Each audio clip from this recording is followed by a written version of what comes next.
Hello दोस्तों, Shivani nursing classes में आपका हार्दिक स्वागत है। पिछले वीडियो में आपने 1 से लेकर 10 तक नर्सिंग मल्टीपल चॉइस क्वेश्चन पढ़े थे। इस वीडियो में आप 11 से लेकर 20 तक क्वेश्चन देखेंगे। तो आइए बिना किसी देरी के शुरू करते हैं। क्वेश्चन नंबर 11 है, Ringer lactate intravenous infusion does not contain which of the following. कि आरएल सॉल्यूशन है, उसमें कौन सा कंटेंट है जो नहीं पाया जाता है। तो उसमें सोडियम, पोटेशियम और क्लोराइड पाए जाते हैं, बायोकार्बोनेट नहीं पाया जाता है।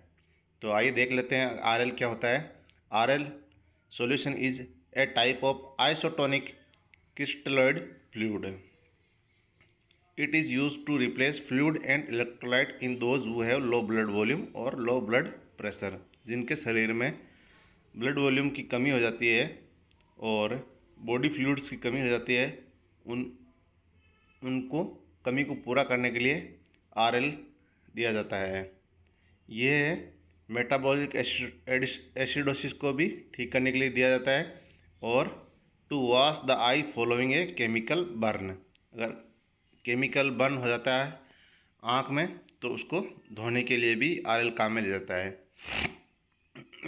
It is given by intravenous infusion और applied to the affected area. ये आईवी दिया जाता है और सीधा ही अप्लाई कर सकते हैं जो भी अफेक्टेड एरिया है, जैसे कि आई में केमिकल बर्न हो जाता है। तो ये देख सकते हैं आरएल के आप देख सकते हैं कि क्या क्या होता है। Sodium lactate, sodium chloride, potassium chloride, calcium chloride. तो इसमें बाइकार्बोनेट नहीं पाया जाता है। नेक्स्ट क्वेश्चन है, objective data collection method except. Data देखो दो तरह के होते हैं, सब्जेक्टिव डाटा और ऑब्जेक्टिव डाटा। तो ऑब्जेक्टिव डाटा में कौन सा मेथड नहीं पाया जाता है, वो है इंटरव्यू। इंटरव्यू एक सब्जेक्टिव डाटा है। नेक्स्ट क्वेश्चन है, a nurse would assess that a patient is experiencing Cheyne Stokes respiration when he has. मतलब चाइनी स्टॉक रेस्पिरेशन की परिभाषा क्या है। Period of tachypnea alternating with period of apnea. तो tachypnea क्या होता है, हाइपर रेस्पिरेशन, और एपनिया क्या होता है, स्टॉप ऑफ रेस्पिरेशन। मतलब हाइपर एपनिया में सांस तेज तेज चलता है और एपनिया में बिल्कुल रुक जाता है। तो आप देख सकते हैं कि अगर ये पैटर्न है रेस्पिरेशन के, ये नॉर्मल पैटर्न है जो पहला दिख रहा है आपको। दूसरा है बियॉट सेप रेस्पिरेशन, ये इन कंडीशन में होता है, आप देख सकते हैं। और तीसरा है कुस्मोल ब्रीथिंग, ये कुस्मोल की फुल फॉर्म है, आप देख सकते हैं कि ये किन किन कंडीशन में हो रहा है। चौथा है चाइनीज स्टॉक रेस्पिरेशन, इसकी आप देख सकते हो, देखो ये जो ग्रेजुअल धीरे धीरे हाइपर एपनिया होता है, फिर धीरे धीरे हाइपोपनिया होता है और फिर एपनिया हो जाता है। नेक्स्ट क्वेश्चन है, a head injury patient. Head injury patient के लिए कौन सा साइन है, वो alarming event soft surface so ill patient, के पेशेंट की है। तो इसके लिए जो ईयर ब्लीडिंग साइन है वो बहुत ही सीरियस साइन है। अगर किसी पेशेंट को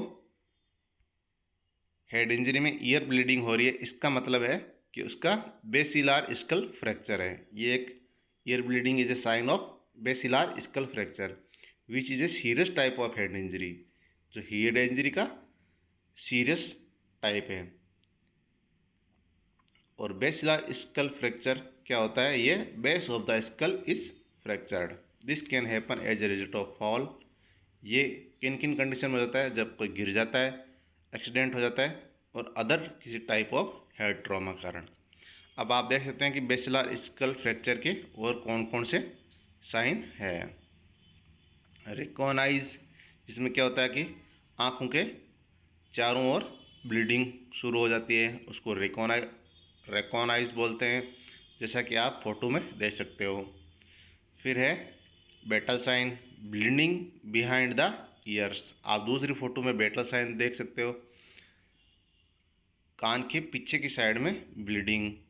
और सेरिब्रो स्पाइनल फ्लूइड का लीकेज हो सकता है नाक से और कान से।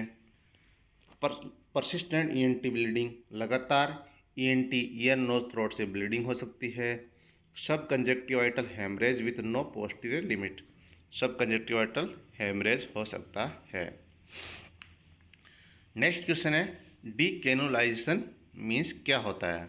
तो इसमें आप देखेंगे, आप पहली बार अगर अपने दिमाग से अगर इसको सोच विचार के करेंगे तो आपको यही लगेगा कि भाई डीकेनुलाइजेशन मीन्स कैनुला को रिमूव करना होता है, पर ये नहीं है। इसका सही ऑप्शन है ट्रैकियोस्टोमी को रिमूव करना। ट्रैकियोस्टोमी के जो रिमूवल प्रोसेस है उसको डीकेनुलेशन कहा जाता है। तो ये आप ट्रैकियोस्टोमी ट्यूब की फ़ोटो देख सकते हो।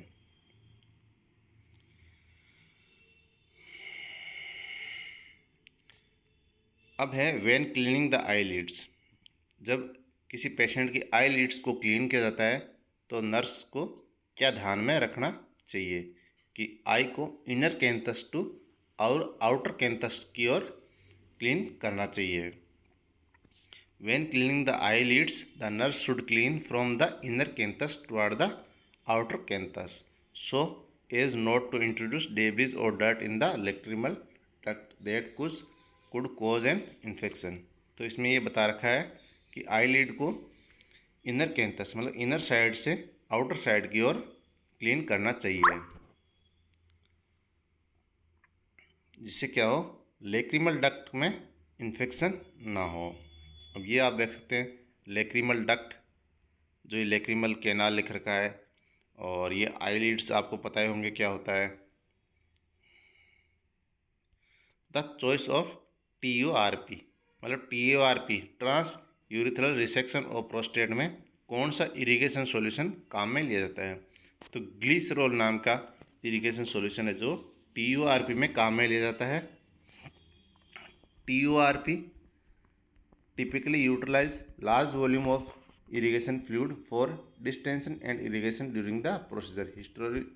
Historically, these fluids were slightly hyposmolar solution of glycine, sorbitol or glucose.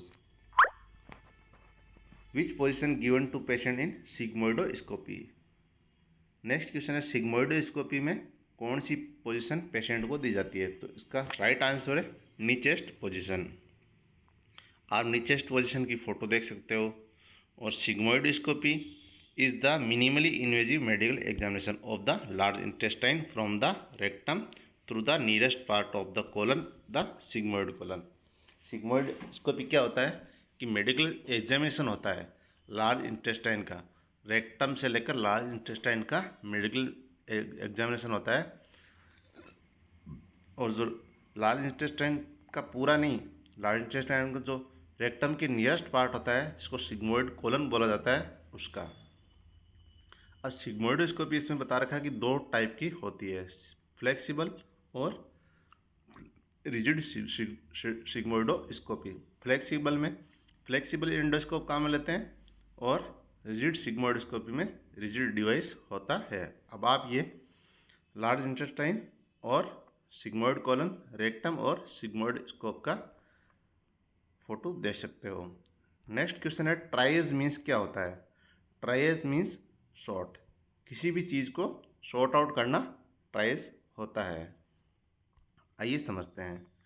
Triage is a process of sorting patient based on their needs of emergency. Emergency के आधार पर पेशेंट को शॉर्ट करना, जिससे कि सीरियस पेशेंट को अलग कैटेगरी में रखना, फिर थोड़ा उससे कम सीरियस है उसको अलग कैटेगरी में रखना, फिर अगर किसी को 2-4 घंटे रुककर भी इलाज दिया जा सकता है उसको अलग कैटेगरी में रखना, और जो पेशेंट बिल्कुल ही ठीक है उसको अलग कैटेगरी में रखना।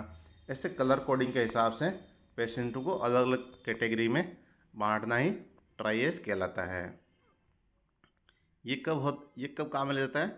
जब more patient than available resources, patient ज़्यादा होते हैं और रिसोर्सेज कम होते हैं तो ट्रायल्स के आधार पर उनका ट्रीटमेंट किया जाता है। उसमें जो मोस्ट अर्जेंट केस है उनको पहले ट्रीट किया जाता है। इन्फेक्टेड बैंडेज डिस्कार्ड इन विच बैग। नेक्स्ट क्वेश्चन है कि इन्फेक्टेड जो बैंडेज होती है उनको कौन से बैग में डिस्कार्ड किया जाता है। तो आपने हॉस्पिटल में या कहीं दूसरी जगह आपने बैग देखे होंगे, बायोमेडिकल वेस्ट बैग, जिसमें अलग अलग 4 अलग अलग कलर के होते हैं, वो कहीं कहीं 5 भी होते हैं। तो आप देख सकते हैं कि उसमें अलग अलग चीज़ों को अलग अलग बैग में डाला जाता है कलर के हिसाब से। तो इसमें ये पूछ रहा है कि इन्फेक्टेड बैंडेज को किस बैग में डालेंगे, तो येलो बैग में डालेंगे। तो येलो बैग में और क्या क्या डालेंगे? ड्रेसिंग है, बैंडेज है, कॉटन स्वाब है, जो कि बॉडी के फ्लूइड से संपर्क में आए हुए हैं, ब्लड के बैग है, ह्यूमन के जो एनाटॉमिकल वेस्ट है, बॉडी के जो पार्ट है, वो सब के सब येलो बैग में डाले जाते हैं। आप ये देख सकते हैं रेड बैग में क्या क्या डाल सकते हैं? Plastic waste such as catheter, injection, syringe, tubing और आईवी बॉटल्स। ब्लू बैग में all type of glass bottle and broken glass articles, outdated and discarded medicine. Black में needle without syringes, blades, sharps and all metal article.